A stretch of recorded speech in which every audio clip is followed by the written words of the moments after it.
안녕하세요. 사연 바로 들어보겠습니다. 40대 중반 남자입니다. 지방 대기업에 다니며 연봉은 7천 정도입니다. 30대 중반 짧은 연애 기간에 마누라가 임신을 해 결혼하게 됐습니다. 우리 마누라가 인물이 좀 괜찮습니다.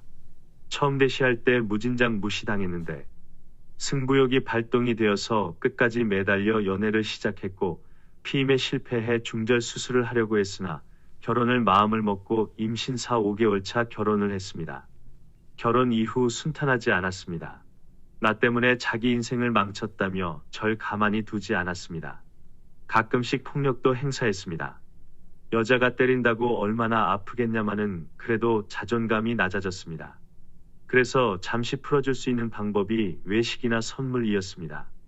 그럼 잠시 풀렸는데 오래 가진 못했습니다.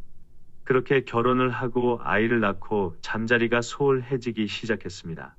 아이 때문에 못한다. 살 빼오면 해준다. 피임 안 하면 안 되다. 결국 이런저런 이유로 못했습니다. 그래서 자궁 내 피임 기구를 시술했습니다. 하지만 그래도 거부했습니다. 1년에 겨우 한두 번? 혼자서 해결하는 것도 하루 이틀이지. 스스로 한심하기도 했습니다. 그렇다고 바람을 필 생각도 안 했습니다. 어린 시절 부모가 이혼 후 병든 아버지를 봉양하며 호련단신 고아처럼 살면서 가족이나 가정에 대한 소중함을 누구보다도 잘 알고 절실했기에 여자 나오는 술집에 2차도 안 갔습니다. 단 한 번도 한눈 팔지 않았습니다. 그렇게 집과 회사를 반복하며 살았습니다. 그러던 어느 날 차가 낡았다며 차를 바꿔 달라는 겁니다. 그래서 아직 더 탈 수 있고 집에서 살림하면서 좋은 차가 필요 있냐며 다음에 하자고 이야기했습니다. 그랬더니 이런저런 트집을 잡으면서 아주 그냥 몇 날 몇 일을 못 살게 하는 겁니다. 그렇게 며칠이 지나 냉랭한 기류가 흐를 때 갑자기 쎄한 느낌이 들었습니다. 마누라 핸드폰을 몰래 봤습니다. 지금도 생각하면 피가 역류합니다. 가 있었습니다. 나에게는 전혀 해주지 않았던 말들, 그 다정한 말들, 남편이 들어야 했던 말들을 다른 남자와 나누고 있었습니다. 그래서 밖으로 나와 일단 마음을 가다듬고 전화를 했습니다. 누구냐고 물었습니다. 처음에는 발뺌하다가 제가 눈치를 챘다고 생각했는지 그냥 만나는 남자라고 자백을 했습니다. 일단 전화를 끊고 집에 다시 들어갔습니다. 제가 다시 물었습니다. 누구냐고. 그냥 동네 아줌마들이랑 술집에서 술 먹다가 만난 남자라고 합니다. 동네 아줌마랑 한 번씩 술 마시고 새벽에 들어오곤 했습니다. 늦게 들어왔다고 잔소리하면 니는 술 먹고 안 들어오냐고 오히려 핀잔을 줍니다. 그래서 어떤 사이냐고. 바람핀 거 맞냐? 잠자리 가진 거 맞냐고 하니까 당당하게 맞다고 합니다. 전 그 당당한 모습에 전 너무 화가 나서 결혼 후 처음으로 뺨을 때렸습니다. 세대. 그리고 주방에 있던 칼을 들어 머리카락을 쓰려고 하다가 몇 가닥 잘리는 거 보고 그 순간만큼은 이건 아니다 싶어 그만두었습니다. 저도 저를 통제할 수 없을 지경이었습니다. 너무나 분하고 억울하고 울었습니다. 집과 회사를 반복하며 힘들게 가정을 위해서 살았던 내가 정말 분했습니다. 집사람한테 욕을 했습니다. 그리고 결혼 후 처음으로 물건도 부셨습니다. 한 시간을 추궁하고 누구냐고 상간남과 삼자대면 하자며 앞장서라고 했습니다. 그 남자 마음에 들면 가라고 이혼하자고 했습니다. 그랬더니 집사람은 결혼 후 10수년 만에 처음으로 저한테 미안하다라는 말을 합니다. 저는 그동안 수백 번 했던 미안하다라는 말을 했는데 집사람한테는 처음 이 말을 들었습니다. 그 흔한 미안하다라는 말을 왜 바람핀 것 때문에 들어야 될지 몰랐습니다. 핸드폰을 다시 봤습니다. 그 사이 전화 목록 등등 다 지워버렸습니다. 큰 애와 작은 애가 싸우는 걸 봤습니다.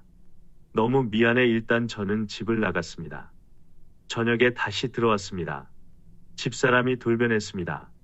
갑자기 또 큰 소리를 칩니다. 너 이거 하나 때문에 앞으로 내 위에 서려고 하지 마라. 딱 이 워딩 그대로 이야기했습니다. 그러면서 당당하게 짐을 싸서 친정으로 갑니다. 몇 시간 후 장모님이 전화가 옵니다. 지영이 왜 집 나왔냐고 물어봅니다. 저는 엄마 없이 자라서 장모님을 어머님이라고 부르고 어머님도 저한테 이름을 부릅니다. 저는 있었던 사실을 이야기했습니다. 그랬더니 장모님 첫마디가 왜 핸드폰을 뒤져서 이 사단을 만드냐입니다. 꼭지가 돌았습니다. 그러고 처형한테 전화를 했습니다. 혹시나 내 편일 줄 알고. 하지만 이미 소식을 들은 처형도 바람핀 건 잘못한 거 맞지만 제부도 때렸다면서요? 바람핀 거랑 폭행이랑 따로 봐야 되는 거 아닌가요? 그리고 제부도 사회생활하면서 어디 가서 2차 하거나 바람핀 적 없어요. 라고 합니다.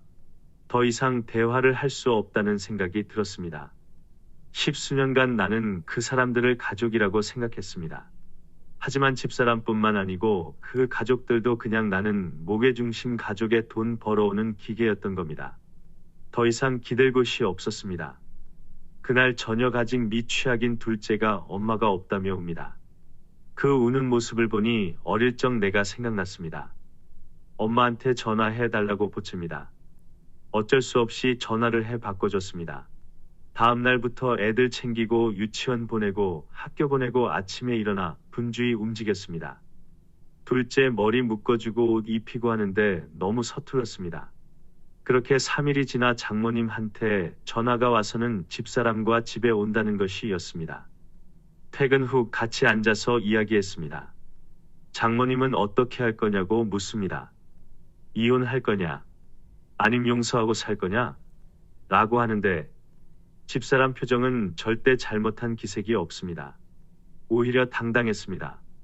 애들이 옆에서 철없이 웃고 장난치고 있는 모습을 보니 마음이 약해집니다. 나는 각서를 쓰자고 했습니다. 그랬더니 마누라는 자기도 나한테 원하는 내용의 각서를 쓴다고 합니다. 그래서 내가 원하는 내용을 일단 적었습니다. 가정에 충실할 것이며 절대 외도하지 않는다는 내용과 추후 외도 발각시 위자료 지급과 즉가 기혼이었습니다. 집사람도 나에게 원하는 걸 적었습니다. 양말 팬티 뒤집어 놓지 않기, 옷 빨래통에 넣기, 상대방 무시하지 않기 등이었습니다. 외도와 양말이 동급 취급당하면서 장모님도 나보고 생활을 똑바로 안 했기 때문에 자기 딸이 그렇게 되었다며 동급 취급합니다. 각자 각서를 다 적고 사인을 하고 일상으로 돌아가기 위해 노력했습니다. 집사람과 합방을 하기 위해 작은 애와 분리시키기 위해서 작은 애 방을 꾸몄습니다. 하지만 집사람은 다시 안방으로 들어오지 않았습니다. 그렇게 또 1년이 흘렀습니다. 그 1년 사이 가해자와 피해자가 뒤바뀐 삶은 그대로 살고 있습니다. 집사람 핸드폰 번호 바꿔 상간남과 차단시킨 거 이외 변한 게 없습니다. 집사람은 철없는 애 둘을 데리고 기독교 이단 사이비 종교도 다니고 있습니다. 내가 미쳐서 그런가 싶기도 한데 요즘은 큰애가 진짜 내 아이가 맞나 생각도 듭니다. 사실 닮은 구석이 하나도 없습니다. 그래서 머리카락을 몇 개 뽑아 친자 확인까지 준비했으나 만약 사실이든 아니든 아이에게나 나에게 모두 충격일 거라 같아서 진행을 포기했습니다. 유년 시절 결손 가정에서 고생하며 바랬던 소박한 가정을 꿈꿨던 그 소망이 깨질까봐 그리고 아이들의 인생을 망칠까봐 판단이 서지 않습니다. 전 어떻게 하면 좋을까요? 글쓴이가 선을 넘은 점도 있지만 바람이란 게 이성을 잃게 만드는 행동인 것 같아요. 그래도 양쪽 다의 문제일까요? 여러분의 의견 부탁드립니다. 시청해주셔서 감사합니다. 구독과 좋아요는 제게 큰 힘이 됩니다. 다음 사연으로 돌아올게요.